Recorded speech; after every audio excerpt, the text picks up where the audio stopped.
I'm excited to share a special interview with best-selling author Allan Dib. Allan is the author of The One-Page Marketing Plan. The book provides a simple framework for mastering your marketing. It's a step-by-step guide to putting your entire marketing strategy on one page. In this interview, we discuss Allan's brand new book, Lean Marketing, which is a companion to The One-Page Marketing Plan. Lean Marketing. When is this book going to be released, Allan? It's next week on May the 7th, finally. So it's been a 2-year journey, but it's next week, May the 7th, it's out. And so it's available, obviously, for pre-order right now. What is the origin of lean marketing? The origin is kind of funny. In 2019, I was invited to speak at an event in Mexico, and I was one of the keynote speakers alongside Guy Kawasaki and Salim Ismail. But it was the last event that I had to be at on a long 5-week speaking tour throughout the US. I had an amazing time in the US. I saw a lot of people, but I was away from family. I landed in this, what seemed like a one-horse town in Mexico, and I was tired, and I'm thinking, what in the heck am I doing here? And as often happens, in fact, something that was kind of a low point in the moment became a high point. It became a turning point, not just for me, but also for a lot of my team. But it turned out to be an event where I was speaking to car manufacturers, right? It was put on by the automotive industry, and I kept hearing lean manufacturing, Lean Six Sigma. And then one of the attendees came up to me and said, "Hey, I read your book, The One-Page Marketing Plan. I'm super excited. I consider your book to be lean marketing." And I'd never heard that phrase before. I said, thank you. It was polite, and we had a bit of a chat and all of the rest of it. But that kind of stayed in the back of my mind for a long time. And then I started really looking into what is this lean stuff that everybody's talking about. It's a very powerful methodology that manufacturers have used for a very long time now, really since World War II. And it was pioneered by Toyota. It was initially called the Toyota Production System. But long story short, it's a way to do manufacturing in a way that's much less wasteful, much more efficient, that needs less labor, less capital, less equipment. And it really gave the Japanese a massive advantage. Japan went from being some of the lowest quality products in the world to the highest quality products in the world. I mean, a lot of us don't even remember Japan being low quality because all our lives, Japanese stuff has been the best made stuff. If you think of cars like Toyota, I mean, if you want a low cost, reliable car, it's hard to go past a Toyota. Companies like Canon, companies like Honda, all of these companies are world renowned for high quality. And they did this on the back of being super, super efficient, reducing waste and competing with mass manufacturers who had massive factories, who kind of like the Henry Ford style, where you've got these massive production lines, massive equipment. The Japanese just didn't have that as an option because their industries were completely devastated after World War II. So lean became their massive advantage. And then I kind of took that concept and I thought, how do we apply some of the lean concepts to marketing? Because there's so much waste in marketing. There's even that phrase that says half the money I spend on marketing is wasted. The trouble is I don't know which half. And in an industry like manufacturing, you'd never see someone say, hey, half of our labor is wasted. I don't know which half, or half of our raw materials are wasted. I don't know which half. Would never happen. In fact, the gold standard in manufacturing is called Six Sigma, which is basically 3.4 defects per million opportunities. And so if we start thinking of marketing that doesn't work as a defect, then that's something that we can really learn from. And so I took a lot of the principles of lean, particularly in lean enterprise, lean thinking, lean manufacturing, and applied them to what we do in marketing. And so the whole idea is that we can do more with less. So less waste, less labor, less team, and get a bigger and better result, because we keep being told to do more and more. Every book you read, okay, there's more to do on my to-do list. Every podcast you read, okay, there's another 5 things I'm not doing that I need to do. And it's just getting exhausting, and it's unnecessary, because when I see what the best marketers in the world are doing, their marketing is usually pretty lean. They're usually doing a few things, but they're doing them very well. And yeah, so that's really the key concept of lean marketing, is how can we get a bigger and better result by doing less stuff? I think I know the answer to this in part, but I definitely want to hear your take.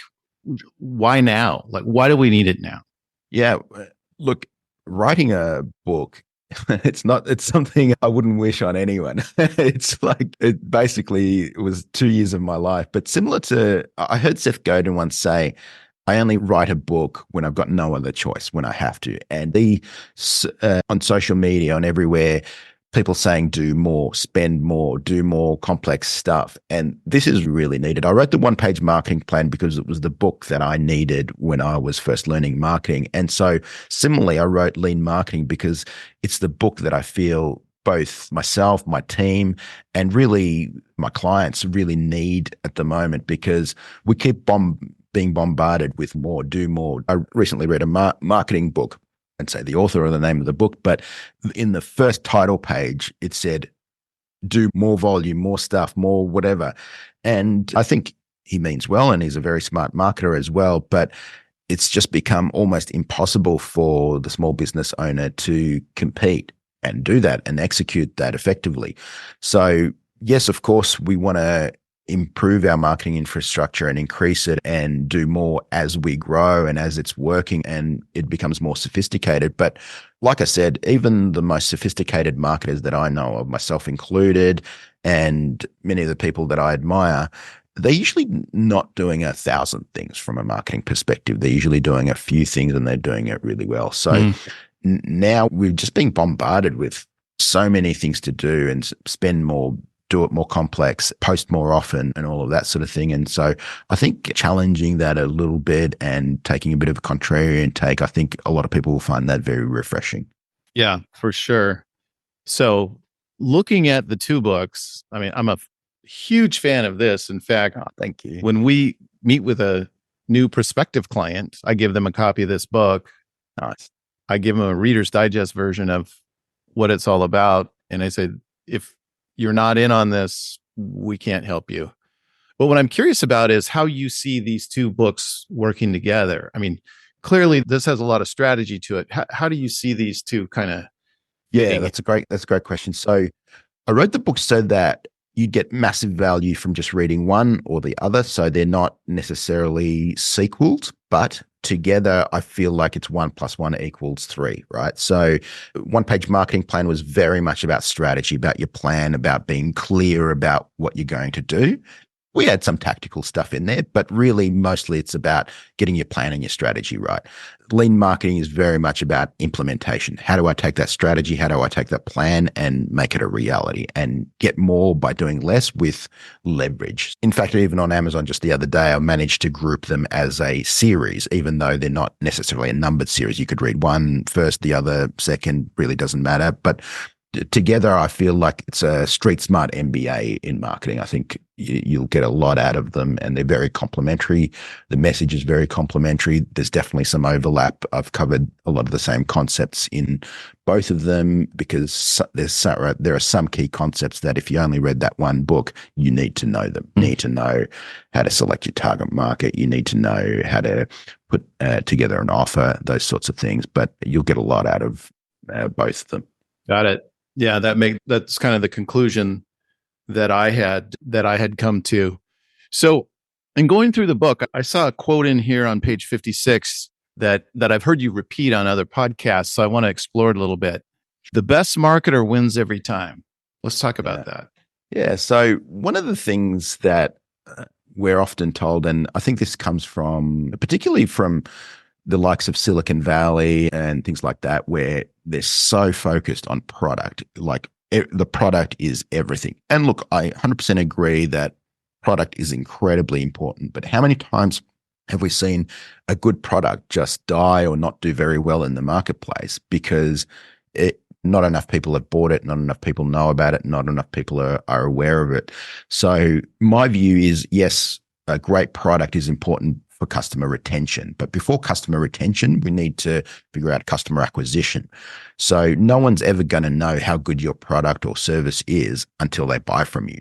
Before they buy from you, they only know how good your marketing is. So to me, that's incredibly important. So absolutely, we want to have a good product so that people stay, so that people refer, so that people have an amazing experience. That's super important. And I'm not minimizing that in any way. But what really we want our product to be successful in the marketplace. And that's going to be as a result of your marketing, how you communicate it, how you position it, how you talk about it, your messaging, and all of those sorts of things. So as an example, and I think I use this example in the one-page marketing plan, when the iPod came out, it wasn't the best MP3 player out there. It wasn't the first MP3 player out there, but it was the best marketed MP3 player out there. I remember, and I mean, I'm probably dating myself now, but there were a bunch of other MP3 players out there, and they would always talk about how many gigabytes they had, the specs, and all of that sort of thing. And that means nothing to anyone except if you're a geek. Whereas the iPod came out and they said, 1,000 songs in your pocket. Now, everybody can understand that. A child can understand that. Wow, I can have 1,000 songs in my pocket. And that essentially drove Apple's resurgence. I mean, then there was the iPod, then came the iPhone, then came all the iPads and everything like that.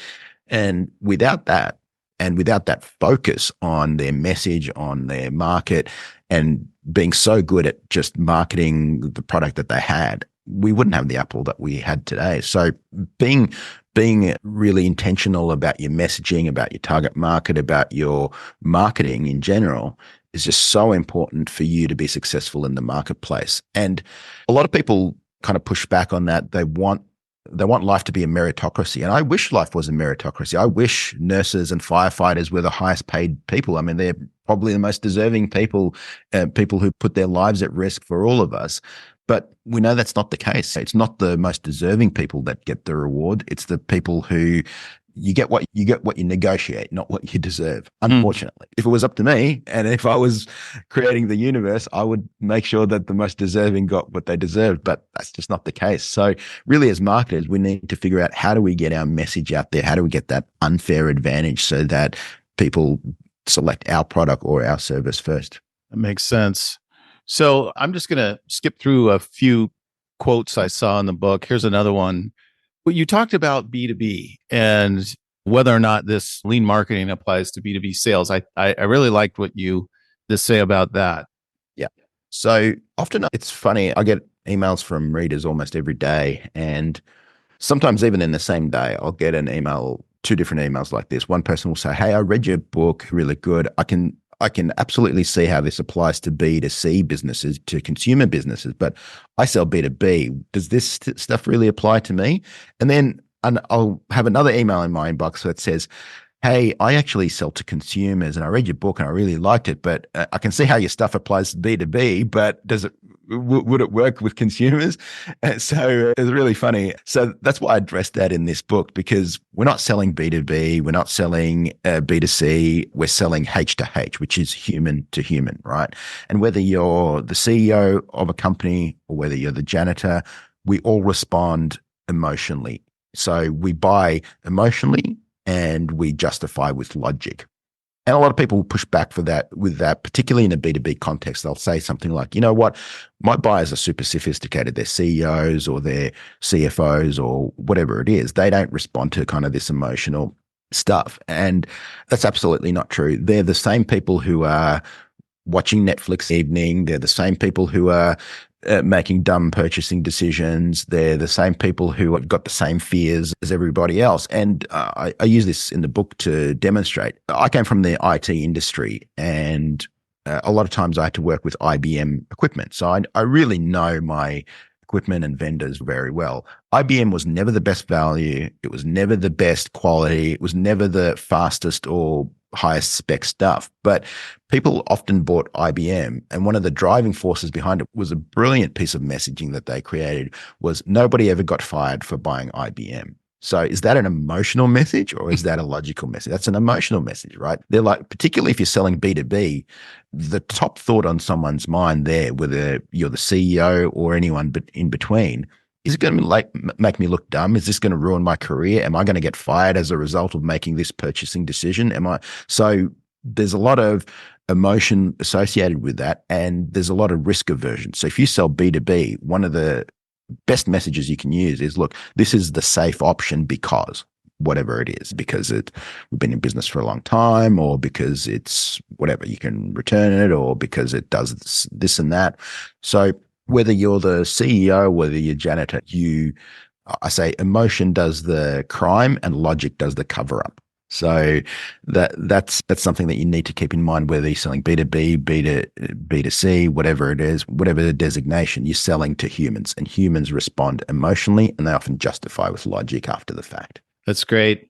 So one of the big themes in both books is creating assets, marketing assets that can really create value in your business. And so there's a few points here that kind of all tie together, but one of the points that you made was equating marketing assets to investment assets. Wealthy derive their income predominantly from assets rather than labor. You want to touch on that a little bit? Because I think it's just really key to getting this lean marketing right.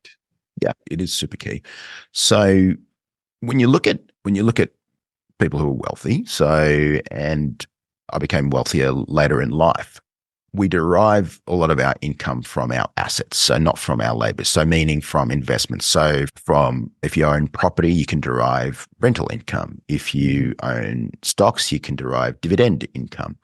And so that's really truly the only kind of passive income. People talk about a passive income in business, and really, I think there's no such thing as passive income in business. Even if your business is low maintenance, which is a good goal to have, it's usually not no maintenance. But my investment in my index fund in the S&P 500 or whatever that's truly passive. That's just, I have the money parked in there and then I get returns over time.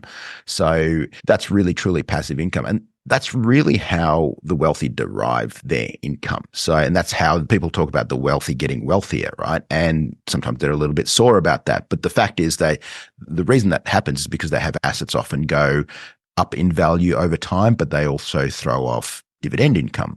So, and you might think of that as kind of, I was saying quote marks, an unfair advantage, right? And so similarly, I think of who the best marketers are and what they do in order to get leads, prospects, new revenue in the door. It's a very similar concept. They often have very strong marketing assets, and those assets generate a lot of lead flow. Those assets generate a lot of revenue. So, for example, if I use myself as an example, my book, The One-Page Marketing Plan, that's probably my key marketing asset in my business. Every single day, I get people who email me, who join my email list, who invite me to speak at their event or their webinar or their podcast or whatever. These are inbound opportunities I get every day that I didn't have to hunt. I didn't have to go after. I didn't have to cold call. I didn't have to reach out because I've got this asset in place. Now, there's nothing wrong with deriving your income from labor. That's where a lot of us have started, and that's where a lot of it, I still do generate some income from labor from the work that I do. No, there's nothing wrong with that. But over time, you want to move as much of your income generation to assets, whether it's financial assets or whether it's marketing assets. So in my business, my book, my first book, and hopefully my second book, will be that asset that just generates new lead flow every single day. So like I said, every single day, there's people who would join our coaching program, or there's people who join our membership program, or there's people who invite me to speak or whatever, because of an asset I've got out there in the marketplace. So it's kind of like a bit of an unfair advantage, right? Because somebody else could be as good or better than me, have no assets, but they're on the phone cold calling or they're emailing or whatever. And it's completely different positioning. And so the problem with that also is when they stop, the lead flow stops. Whereas for us, even though I wrote the book maybe 5 years ago, every single day we've got lead flow coming in. We've got things happening. So it's a very powerful asset, and assets allow you to compound your wealth. So similar to a financial asset where you've got compound interest, same with the marketing assets. So now that I've got all this lead flow coming in from the book, I'm now next going to compound that into a podcast, and then I'll compound that into other projects and things like that. And so it just snowballs and gets bigger and bigger. And so like I said, there's nothing wrong with earning from labor or getting lead flow from labor. Everybody starts there. But as much as possible, you want to start building those marketing assets in your business that generate some of that lead flow. Yeah. So when we talk about assets, I'm curious. I'm sure folks on the call maybe not going to run out and write a book necessarily, or let's say you're working for a corporation. Yeah. What do assets look like Yeah. Or So, what are just some ideas of yeah. what we're talking about So here? I'll give you some ideas. So I talk about something that I call flagship assets. I've got a whole chapter on that in the book. And I think of flagship asset, I sort of break it out down into three major sort of subclasses. So there's flagship content. So an example of flagship content is my book. That's a piece of content. There's flagship tools and there's flagship experiences. So let me break each of those down just very quickly. Sure. So flagship content could be, so for example, if we know Tim Ferriss, right? His flagship piece of content is his podcast. So we know him from his books as well, but I think he really got his traction from the podcast. So that's a key asset in his business. So that's a flagship asset, something that he's kind of famous for, something that he's known for, something that generates a lot of value in the marketplace. If you think of the Michelin Star Guide, and I talk about the history of the Michelin Star Guide in the book, but that's essentially a guide that helps people find really great restaurants, right? Stuff that's really worth going to. And where that came from is from the Michelin tire company. Because if you're a tire company, if people drive a lot, that's really good for business. So they created a guide that's genuinely helpful for their target market that will help them drive a lot. And so they're famous for that piece of content. If you think of Red Bull, they have all of these crazy kind of sports and things like that, and that generates a lot of content, right? So that people watch the Red Bull on YouTube, on TikTok, on everywhere, watching people do all these crazy jumps out of helicopters and things like that. So that's content that they put out on a regular basis, something that they're known and famous for, provides a lot of value. So hopefully you're seeing a pattern there where your flagship asset is something that you're going to be famous for. It's something that generates a lot of value for your target market.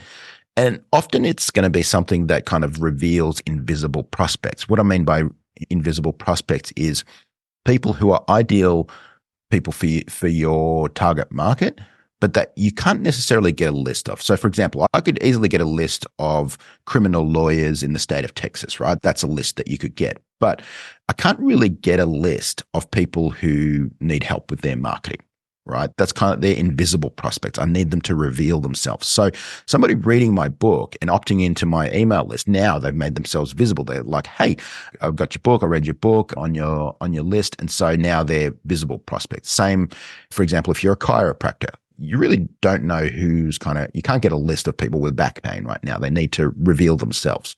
So your flagship asset will often help reveal invisible prospects. Mm-hmm. So that's flagship content. Then I talk about flagship tools. Sometimes you can create a tool that somebody uses that, again, provides a lot of value. That's something you're kind of famous for, something that helps them get a result in advance of them buying. And again, it's a useful tool. So examples I give, like a few years ago, I read the 5 love languages, right? So you try and figure out what language some people are physical touch, some people are acts of service, blah, blah, blah, all of that sort of stuff. But a key part of it is a quiz. You go through a quiz and you figure out what love language you are. So that's a really useful tool to try and figure out what love language you are. So if I think of another tool like, let's say Google Analytics is for people who run websites, right? And people who run websites want to know what their traffic is doing. And so Google provides this tool completely for free. But it's so powerful for Google because they get all of this data around billions of websites in the world. But more importantly, people who are measuring their website traffic obviously want more of it. So they're going to sell you Google ads, of course. So a tool can be really powerful for revealing a problem somebody has, because if I do a quiz and if I get a score of 47 out of 100 on your quiz, well, the next thing I'm going to want to do is improve that score. And often improving that score will be you taking me through your product, your service, or whatever else. So that's a really powerful way. And finally, I'll talk about flagship experiences. So this is probably should be considered for most small businesses a more advanced strategy, but it can, in the simplest form, if you've ever walked through a shopping mall and you've had a taster, somebody offer a plate of cookies or whatever, or a little piece of a cookie or whatever as a taster, that's an example of a flagship experience. Or, for example, I'm a BMW customer, so sometimes they invite me to a drive day. So you can go and experience different models of the BMW, you can drive them around a track or whatever. So it's helping people have some kind of experience that's, again, reveals invisible prospects, that provides a lot of value, and that helps them get a result in advance. So I love trying out different models of BMW or whatever, and often that stimulates my buying experience. I think, okay, yeah, maybe I will upgrade, or maybe I will buy that SUV version or whatever, right? So that's basically flagship assets. So we break them up into either a piece of content or a tool or an experience. And like I said, it doesn't have to be anything crazy. It's just something that helps your target market get a result in advance. I think that ties in perfectly with, so in the book, you've got it laid out in 9 principles of lean marketing. You kind of list the 9. In fact, you sent me this beautiful metal sheet here with the 9 principles on it. And then on the back, it's got the force multipliers, tools, assets, and processes. But the first tool, which I think ties directly to what we just talked about, is create value for your target market with your marketing. Yep. Now, my little joke was, hey, I thought marketing was supposed to interrupt your target market. To get the value, they had to buy from you. A lot of what our marketing does is promise people how good their life will be after they buy from us. And that's totally fine. That's a part of marketing. But what if our marketing could provide value for people regardless of whether they bought or not? Because that's going to be something that truly builds goodwill in the marketplace, builds your brand. So often, actually, before I get into that, there's an economics principle called externalities. I don't know if you've heard of that, but basically economists it's basically the side effect of an economic activity. I'll give you an example. So for example, a factory that's manufacturing a product, but it spills pollution into the air. So that's called an externality. So it's creating a cost to the community that they're not bearing, right? But you can also have positive externalities. For example, literally, if I look over my balcony here, my neighbor has a beautiful garden and they spend all day long maintaining it and watering it and all of that. And when I sit on the balcony, I kind of enjoy it. They've got a little waterfall or water feature or whatever. And that came at no cost to me, whatever. I don't have to maintain it. I didn't pay for it or whatever. That's a positive externality. And it also elevates the neighborhood, makes the neighborhood look nicer and all of that sort of thing. So that's a positive externality. Now, most externalities tend to be negative, kind of like the pollution spilling into the air from the factory. But what I want to do with our marketing, with lean marketing, is create positive externalities. So what I want to do is positively affect people, even if they never buy from us. So an example in my business, I've got the one-page marketing plan Canvas, and we get millions of downloads for that from people all over the world. Some people have never even read the book. Maybe somebody has told them to download it, or they've searched for it or whatever. Now, I'm totally fine that millions of people download it, and the vast majority of them, probably 99%, will never become clients, will never pay me a single cent. And that's totally fine. I'm still creating a positive externality in the marketplace, but a small percentage of those people will buy one of our programs, will buy a book, will buy a membership program or a coaching program or whatever else. And you can be successful beyond your wildest dreams, even if 99.9% of the world doesn't know who you are. But if you've got your targeting right, and if you've got your messaging right, there's a small percentage of people who buy, and you can do very well out of that. So I want you to think about, how can you create a lot of value in the marketplace, even for people who will never buy from you? And a couple of examples I gave earlier, which is your flagship asset. So for me, it's my one-page marketing plan Canvas, and it's my book, and hopefully it's my second book as well. So those are things that provide a lot of value to the marketplace, to people who will never even buy from me. So that's something that creates a lot of goodwill. It'll create referrals, and goodwill can be monetized down the track. So if you've got a business that generates a lot of goodwill, you can literally sell that. Like when you sell a business, the accountant will write, okay, whatever the cost of your plant and equipment are, but there's a line on the balance sheet called goodwill, and that's the value of your brand and your reputation that people have bought. Keeping in that same asset piece, I liked your thought. Principle number 5, assets increase your yield on marketing activities. If we start thinking about our marketing as a capital expenditure rather than just an expense. So when you buy a capital asset, you want it to create a return. You want it to create an income. And we talked about income comes from assets, but we can actually improve most assets. So if you buy a property and you fix it up, you can now charge more rent for it. You can increase the yield on it. So you may have, let's say you bought a building for $1 million, you fixed it up, you improved it, you renovated it or whatever else. Now you can charge more rental income than it would have been unrenovated. So similarly with marketing, we want to build marketing assets. Sometimes you can even buy marketing assets, but let's say we're going to build them, but we can improve them over time and we can increase our yield on those marketing assets. So again, using my business as an example, so I've got the one-page marketing plan out there. Now I've got lean marketing out there. So that asset becomes more expansive, reaches more people, has a complementary message as well. I'm about to launch a podcast later this month. That's another asset that I'm deploying in my business. So and they're things that are going to generate a lot of goodwill, a lot of value in the marketplace. And again, like I said, 99% of people may never buy a single thing from me, but it's going to generate a lot of goodwill, and a percentage of those people will. Right.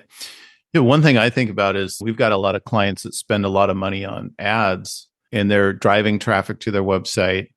Yeah. And if they're not providing value when the people visit the website, of course, we're using remarketing and retargeting and things like that. So we're not wasting those clicks. But yeah, it just makes sense that if you've got assets that provide value, it's going to increase that yield for sure. I can totally see that. Yeah, we've all been we've all opted into someone's list or clicked on an ad and then been spammed to death, because what they're trying to do is get a return on their ad spend straight away.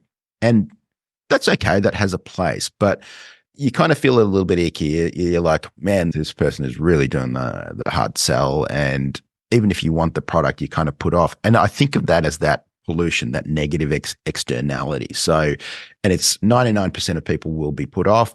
1% may buy or whatever, but you've burned a lot of goodwill in the process. You've burned a lot of people who may have been buyers in 30 days, 60 days, 90 days, a year, 2 years. I've had people on my email list who've been on my list for years, and then suddenly something happens in their business, or suddenly they're ready now to buy. And had I been like kind of just a spammer, hammering them to buy immediately, we would have lost those people. So, and in fact, I would say the vast majority of people who buy anything from us have been on our email list for some time. And so we try to make sure, of course, we do offers to our email list. Of course, we do promotions and things like that. But mostly we try and provide a lot of value, a lot of education, and create that positive externality. So that's something to really be aware of, is the best advertising is stuff that creates a lot of positive goodwill with your target market. There's Howard Gossage. He said, people don't read ads, they read what interests them.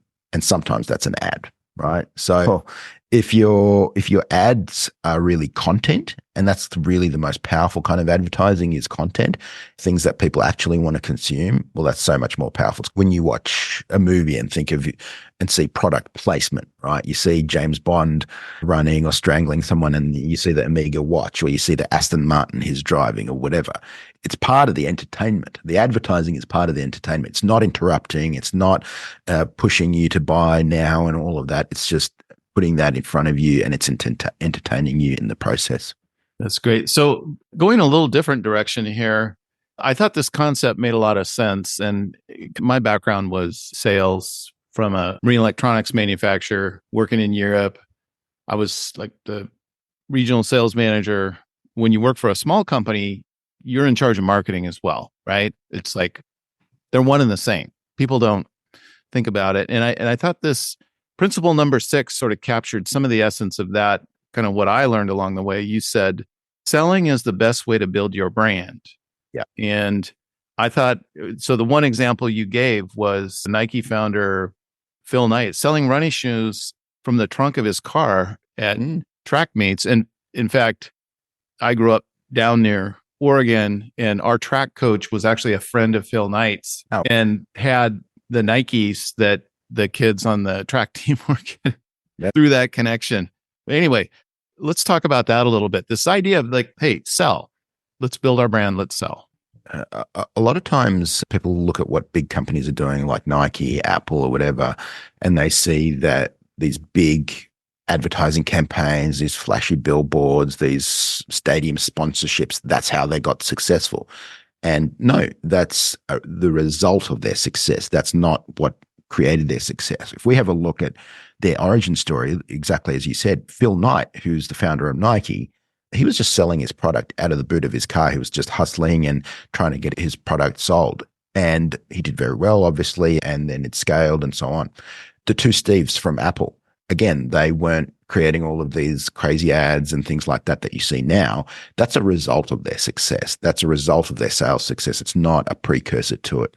So if you see all these big successful companies and you try and copy what they're doing, you're not going to be successful. You want to copy what they did to become big. So which in all circumstances was sales. So they sold their product to more people. And so people got to know them, people used the product, they loved it, and then that's how they got successful. So, and it kind of comes back to my definition of branding. You ask 10 different marketers the definition of branding, you get 10 different answers. My definition is it's the personality of a business. Now, how do you get to know the personality of a business? I think the best way is to do business with them. And so a lot of branding is trying to stimulate the feeling that you'll get when you buy from someone. But my view is let's just get them to buy and let's get them to feel what it's like to work with us. And that's really building your brand. So my view is building your brand is something that's done after somebody buys from you, not before. It's getting that world-class experience. It's using your product. It's referring other people. It's all of that. That's what really builds your brand.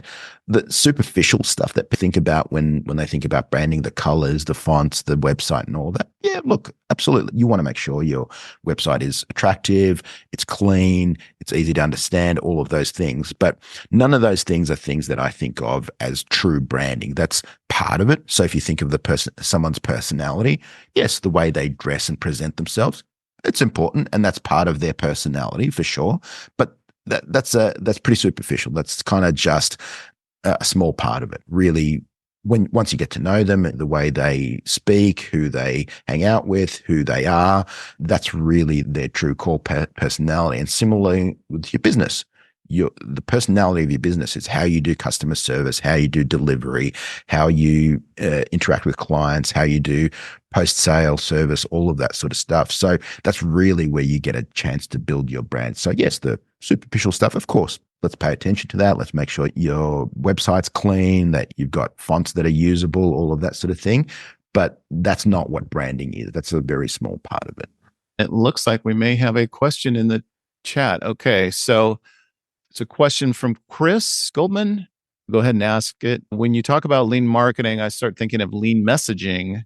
My personal area of work with business clients, how important is it for messaging to be both clear and also concise? Such a great question. And thank you, Chris. You said you pre-ordered a month ago. Thank you so much. I really appreciate the support.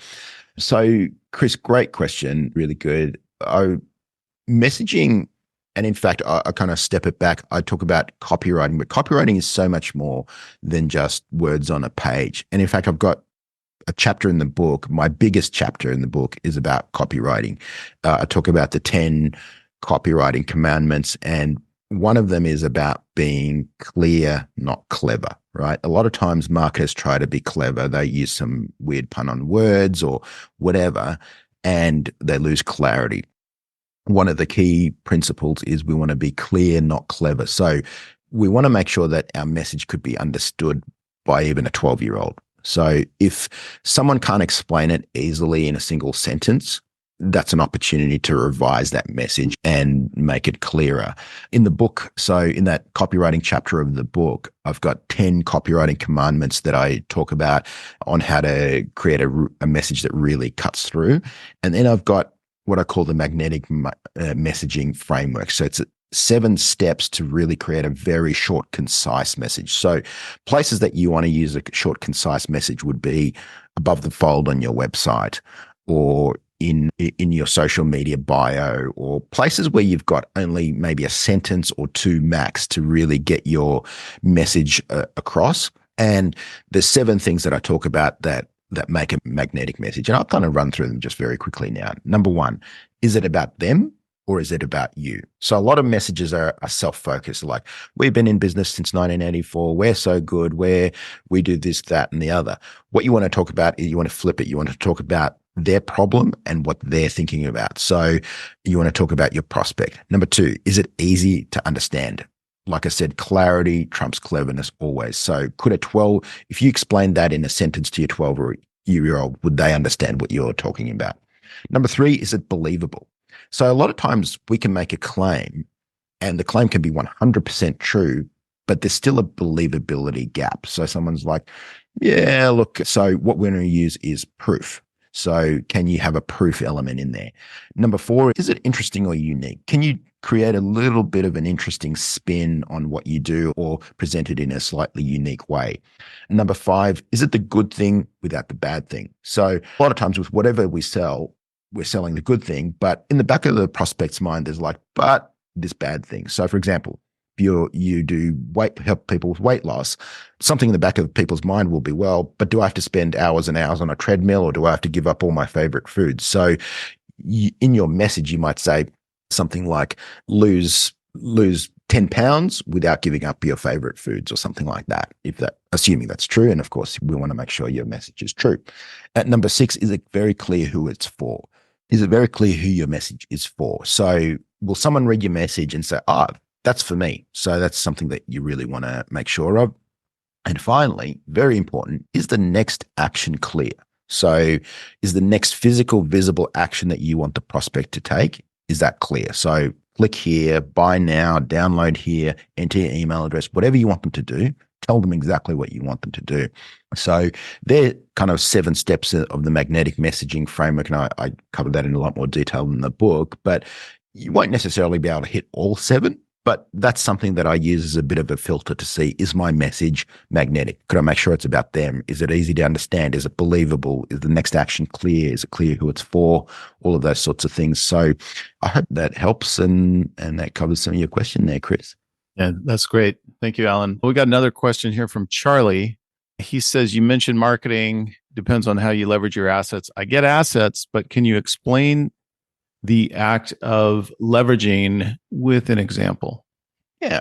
So leverage is anything that multiplies the force of your input. So just to use an example, so if you want to break down a brick wall, you could try with your hands, and you maybe after a lot of force and a lot of pushing and kicking and all of that, maybe you might be able to push it down, maybe, or maybe not. But you're going to have very sore hands. It's going to take a long time. It's going to be very difficult. But if you have a sledgehammer, you could do that in a couple of minutes, no problem, because that sledgehammer multiplies the force of your inputs. It literally multiplies your force, and you can smash down that wall. So similarly, marketing assets will help you multiply the force of your inputs. So to give you a concrete example, let's say I wanted to get a lot of people to buy a product, right, that I'm selling. Let's say my book. Let's say I wanted to get, which I do, I want a lot of people to buy my book. One thing I could do is I could go onto LinkedIn or buy an email list and spam people to death and tell them to buy it. And that'd be a lot of labor. Like I'd have to email people individually. I would have to get a lot of backlash. I'd probably be banned off platforms and all of that sort of thing. So it'd be difficult. It'll be labor intensive. It'll take a lot of time, and it probably won't be very effective. Kind of like breaking down that brick wall with my bare hands. Now, something that I could use to get a lot of leverage is I'm showing up on podcasts similar to this. Like I was recently on another very big podcast. So they're high leverage marketing activities, because I can go on, provide a lot of value, and show up for an hour or an hour and a half or whatever it is, and reach literally millions of people who actually want to hear my message. I'm not spamming them. I'm not being disruptive. I'm not getting banned, and I'm not spending a lot of time. I'm spending an hour providing a ton of value and reaching millions of people. So that's an example of a high leverage marketing activity that's going to be highly aligned with my goals. And I recognize that the vast majority of people who are on that podcast may not buy my book or whatever, but if they got a piece of value and I created a positive externality in the process, I'm very happy with that. So that's an example of a high leverage marketing activity that I'm literally doing to help get awareness of a new product that I'm putting out into the marketplace. So what we want to do is really think about with whatever you're selling, where is a high leverage marketing activity that I can do that will create positive externalities where I can reach a lot of people. Well, it doesn't even have to be a lot of people, but it's something that where you're not having to do just manual labor one-to-one kind of thing, which is what a lot of people do. We have a different question here, a little out of the marketing realm, more kind of into the current business climate. So we've got an attendee asking, when you look at the current business climate, what are you seeing? Are companies in a growth mode, nervous mode, constricting mode, etc.? So we are heading into an era of incredible change. So particularly in the United States, you're going to have a big election. There is definitely going to be a market correction. So a lot of people don't believe that there's a recession coming. There's definitely a recession coming. This is not financial advice or whatever, but AI is going to be very disruptive. I've got a whole chapter on AI in the book. Now, a lot of people view these things with trepidation.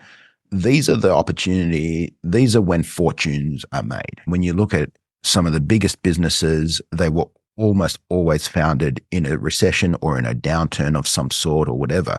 So this is not something to be fearful of, because if you can be someone who's creating a lot of value in downturns or upturns, but both. But in upturns, pretty much everybody's a genius, right? Everyone can do well, right? So that doesn't differentiate you very much. Great, you ride the wave, and of course, and take advantage of that. But in downturns, if you can maintain your focus, not be freaked out by what's happening, because we know after every downturn, that results in an upturn, in usually a very big upturn. It's kind of like when forest fires clear out all of the debris and things like that, and then what happens after that? New growth just comes out. So I think we're well overdue for a forest fire in terms of what's happening in the economy and the world scene. But I think following that, massive fortunes are going to be made. So regardless of what the economy is doing, you want to be providing a lot of value to clients, building your brand, delivering a great world-class experience to your customers and vendors and things like that. So that's something to be aware of. So I would be building marketing assets right now, because you want to use that as leverage to get you through whatever happens. And look, even if I'm completely wrong and no downturn ever happens, no recession happens, it's a good thing to be doing, to be building your marketing assets, to be creating leverage in your business and in your marketing. Great. We've got a couple more questions here. This is from Darlene. You talked about B2B and B2C. Any thoughts on marketing for a service business rather than selling a product? And I do happen to know Darlene does have a service that she sells. Perfect. What kind of service do you sell, Darlene? Or she is a mobile pet grooming business. Actually, one with Australia in it. I know you're joining us from Melbourne today. Aussie Petmobile is the name of the company. I love it. So, Darlene, regardless of whatever service you're selling, the reason somebody buys a service is because it takes them from point A to point B. Point A is a worse place, B is a better place. So I want someone to take me. So the reason I buy a pet grooming service is because my pet's got tangled, whatever. They need a wash, they need a grooming, whatever. And I either don't have the expertise or don't have the time or whatever to do it. So we're all, regardless of whatever service we're offering, we're really taking people from a worse condition to a better condition. So, and the distinction between marketing between a product and a service, there are some minor distinctions there, but for the most part, people are going to respond to similar messaging, similar marketing. So we want to go from a worse place to a better place. The reason I bought this microphone is because I wanted to sound better on podcasts, right? I was in a worse condition. Now I'm in a better condition. The reason I bought this big screen that I've got on my computer so I can see spreadsheets and have a lot of windows open and stuff like that. So I can go from a worse condition to a better condition because I don't have to stare at a tiny little laptop screen.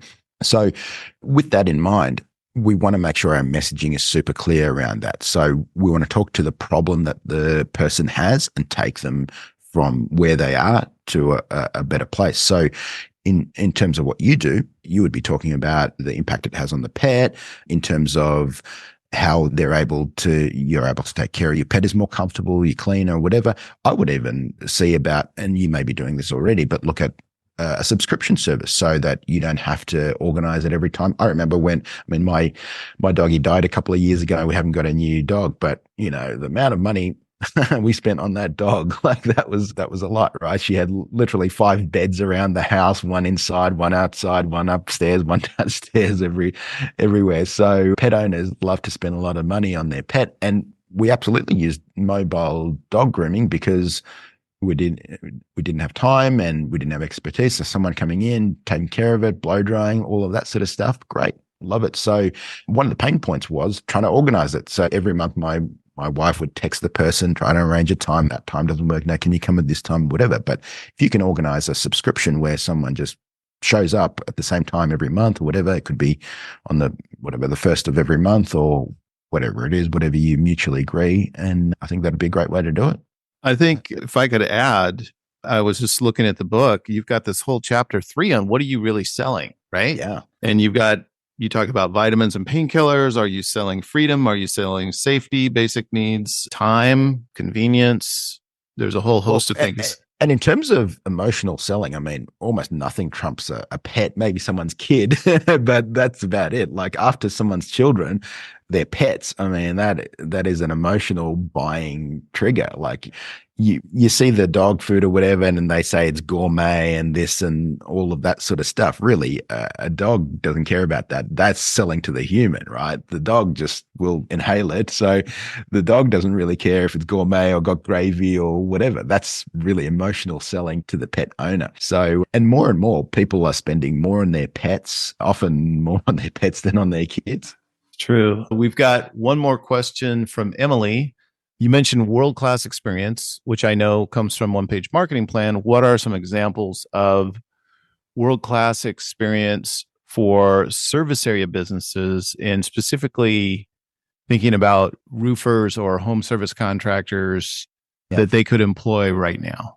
That's a really great question, Emily. Good question. So when I think about world-class experience, I often reverse engineer a little bit. So let's play a little bit of a reverse game here. So what would be a terrible experience as a roofer or a contractor of any type, right? So when I think of a terrible experience, which is pretty common, by the way, right? So they show up late or they don't show up. When I ask for a quote or something like that, they either don't get back to me for a very long time, or they'll maybe scribble it on the back of a business card or a scrappy piece of paper or whatever else. When they finally show up, they make a big mess. They stomp through the house in muddy boots or whatever, leave a big mess. The work's not done to standard, so I've got to get them back. It takes weeks and weeks to get them back. So that's that's part of what a bad experience looks like. Now, if we use logic and we say, okay, let's reverse that to see what a great experience looks like. A great experience looks like they show up on time, they take off their boots, or maybe they put on boot covers when they come through the house. They're not smoking or using bad language or whatever around the kids and things like that.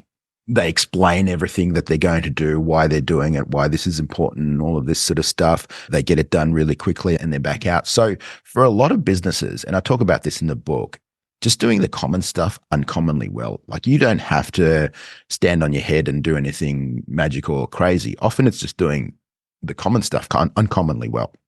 So when I think about service businesses that I've left or that I've gone to in the past, it's very rarely about the core thing that they do. So I'll give you an example. I've been through maybe 3 or 4 accountants in my business career, and I've never left an accountant because they were bad at accounting. It was just the common stuff like returning a phone call, being a bit proactive, replying to my emails and things like that. It's never because they didn't do accounting well. And by and large, most accountants are pretty interchangeable in terms of the work that they do, because they're all working with the same tax code. They've all got the same bag of tricks for reducing tax legally. There's a little bit of variance here or there. But for the most part, the reason I switched accountants is because I just wanted the guy to return my phone call, or the guy to reply to my email in a timely manner, or be a little bit proactive and give me a call and talk about my situation a little bit more often. So often it's just this common stuff. And common sense is not really common practice. So if you can do just some of those common stuff as a service business, as a contractor, you'll be far ahead of most people. So just this basic common stuff where you're delivering a great experience for someone for when they normally would expect a pretty poor experience. That's great. So I do have one last question that I ask on my podcast lately. It involves a little bit of story, so you'll just have to bear with me for a moment. So I call this "Give 'em the pickle." So in the US, probably 30 years ago, there was a restaurant called Farrell's. It was an ice cream. They call it ice cream parlor. And it kind of had a 1920s motif. They had player pianos playing music. They had people wearing these funny uniforms that looked like they were out of the 20s. And it was a great place to go to because they would deliver the ice cream to your table, like a big bowl of it, and they put it on a stretcher and they'd run around the place. And they had this siren that was blaring and they had all this loud music. And it was just a great place. I mean, if Farrell's opened up again, I would definitely go there. But early in Bob Farrell's career with the restaurant, he received a letter from an unhappy customer. And the customer said, "Listen, Bob, I need to tell you about something that happened the other day. I went into your restaurant and I always get a cheeseburger, a vanilla shake, and I get an extra pickle. And that's the way it's always been until yesterday when I went into your restaurant and I ordered my cheeseburger, my vanilla shake, and my extra pickle. And the wait person said, 'Sir, we're going to have to charge you for that pickle. And I need to go ask my manager how much we're going to charge you for that pickle.'" Now, they had always just given him the pickle, right? And so this customer was incensed and said, unless you fix this, I'm never coming back. So Bob gets this letter. You can imagine sitting in your office, like, what the heck? And of course, he sends the guy a note immediately. "No, come back. We'll give you some free food and all this." But Bob used this as a rallying cry for his customer, for his wait staff, and for the management of the restaurants and everything. And he said, guys, he got them all together. He said, "Guys, listen, we got to give him the pickle. Give him the pickle." And Bob actually turned this into a career. He was actually a management consultant after he sold all the restaurants, just talking about that, giving him the pickle. And really, what I take away from that is giving him the pickle is listening to what the customer actually wants and making sure that you deliver on that. It might be something totally tiny, small, but if you're not paying attention, you could miss that and you could lose a customer. And obviously this has to do with world-class experience, what you were just talking about. Yeah. So my question to you, I'm going to kind of put you on the spot here, Allan, is Sure. How does your business give them the pickle? Yeah, that's a super great question. One of the ways that we try and do that is by implementing gifting in our business. So we have a lot of people are kind of haphazard about gifting. And I read a book a few years ago called Giftology, which was really good. It's by my friend John Rulin. And he talks about being very intentional about gifting. And it's something that we've done with our client base. So sometimes people just send a Christmas card or birthday or whatever card or whatever, and it feels like a mass approach. Whereas we've got a person whose whole job is called customer success in our business. And part of it is being very intentional about gifting in our business. So pretty much every quarter, we will send out a little gift to a client that's personalized to them, something that they're working on in their coaching program or whatever else, or maybe they've had a baby, or maybe they've gotten married, or whatever is relevant. So, and importantly with gifting is that it be something, number one, that's personal to them, that's unexpected, and that is meaningful to them. So I think that's one way that we do it. There's a lot of ways that we do it. We also use shock and awe packages very effectively. So it's basically a package that goes out to somebody. It can be either a prospect or it can be somebody been on a podcast with or whatever. And there'll be usually my book, maybe that metal card that's been in there. Sometimes a handwritten note as well. Sometimes there'll be like a book stand or something like that. So it just depends on the situation. So personalized gifting, I think, is a great way to do that.